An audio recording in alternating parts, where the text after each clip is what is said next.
तो वो रिकॉर्ड्स देखना शुरू किया तो पता चला कि एक बार श्री लाल बहादुर शास्त्री ने और एक बार श्री मोरारजी देसाई ने पूरी ईमानदारी से कोशिश की थी, लेकिन उसमें कामयाब नहीं हो पाए।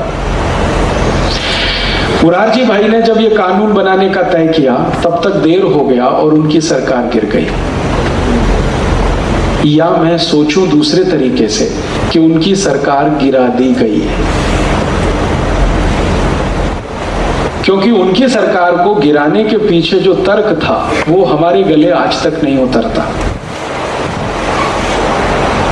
गंभीर कारण कुछ और था, और उसमें से एक गंभीर कारण है जो बिल्कुल स्पष्ट दिखता है। मोरारजी देसाई की सरकार ने एक बहुत क्रांतिकारी काम किया था। अमेरिका की सबसे ताकतवर कंपनी कोका कोला को हिंदुस्तान से भगा दिया था,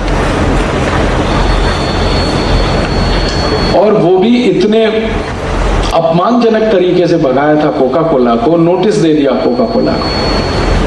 मोरारजी देसाई के मंत्रिमंडल में उद्योग मंत्री हुआ करते थे जॉर्ज फर्नांडिस, उन्होंने नोटिस दे दिया कि देखो 3 दिन में भारत छोड़ दो, नहीं तो आपकी सारी संपत्ति को हम राष्ट्रीय संपत्ति घोषित कर देंगे। और ये सिर्फ कोका कोला के लिए ही नहीं था।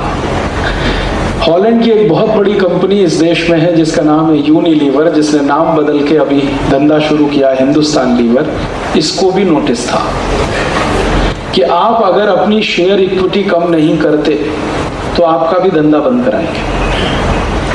और अंत में वो नोटिस सभी विदेशी कंपनियों को था जिनको ये कहा गया था कि आप भारत में अपनी पूंजी को कम कर दीजिए, नहीं तो आप सबको हम भारत से भगाएंगे। ये एक बड़ा कारण था मोरारजी भाई की सरकार गिराने में। और दूसरा कारण था, मोरारजी भाई ने एक घोषणा की थी कि जैसे गुजरात को शराब मुक्त बना दिया वैसे पूरे देश को बना देंगे। और आप जानते हैं कि गुजरात आज तक शराब मुक्त प्रदेश है। यह अलग बात है कि चोरी छुपे वहां मिल जाती है, लेकिन कानूनन रूप से गुजरात में न शराब बिक सकती है, न कोई पी सकता है, न कोई बना सकता है। ये मोरारजी देसाई का चमत्कार है, आज तक है। तो मोरारजी भाई ने कहा कि जैसा गुजरात में किया वो देश में कर देंगे, तो शराब वाले सब बौखलाए हुए थे उनसे। और मोरारजी भाई ने एक तीसरा काम और किया था कि उन्होंने कहा कि बहुत जल्दी मैं गांधी जी का सपना पूरा करूंगा, गो हत्या पर बंदी लगेगी और सारे देश में लगेगी, और जो गौ हत्या करेंगे उनको सजा कम से कम फांसी की होगी। तो इस पर ये कसाई लोग सब बिदक गए। तो ये तीनों लॉबी, शराब बेचने वालों की लॉबी, विदेशी कंपनियों की और ये कसाई लोगों की, ये तीनों सरकार के खिलाफ थे। और इन्होंने कोई षड्यंत्र रचा होगा जिसका दुष्परिणाम मोरारजी भाई की सरकार चली। एक बार ऐसा प्रयास शास्त्री जी ने भी किया था, लेकिन वहां भी दुर्भाग्य क्या हुआ कि शास्त्री जी ये प्रयास को शुरू करके ताशकंद गए समझौता करने पाकिस्तान से जनवरी 1966 में, और वहां से जीवित वापस नहीं लौटे। कानून बनाने के लिए जो पूर्ण कोशिश की थी वो वहीं की वहीं रुक गई।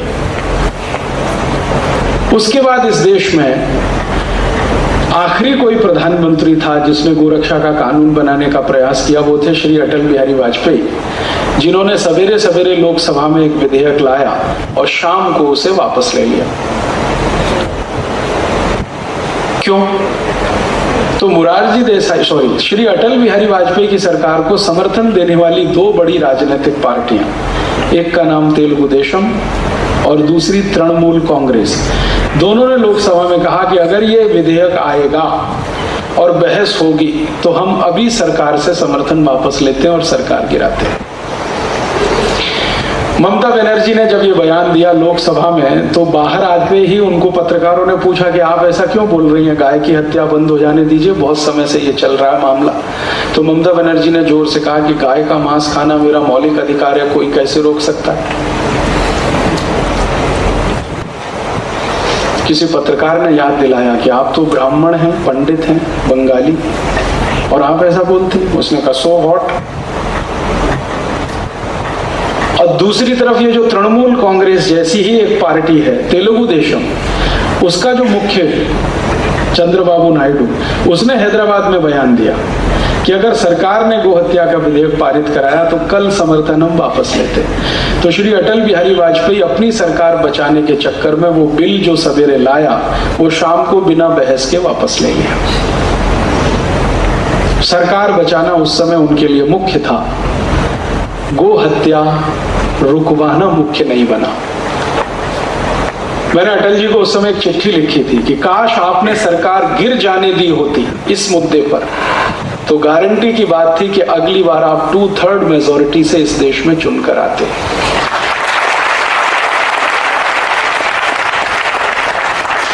क्योंकि गो हत्या का विषय भारत के 80 करोड़ लोगों का, 85 करोड़ लोगों का हृदय का मामला है, हृदय से जुड़ा हुआ विषय। लेकिन वो इतनी दूरदर्शिता नहीं दिखा पाए और वो सरकार भी गई और गो हत्या तो खैर आज तक हो ही रही है। तो ये आजादी के बाद की कहानी है। इतनी बार कोशिश हुई लेकिन संसद में आज तक कानून नहीं बना।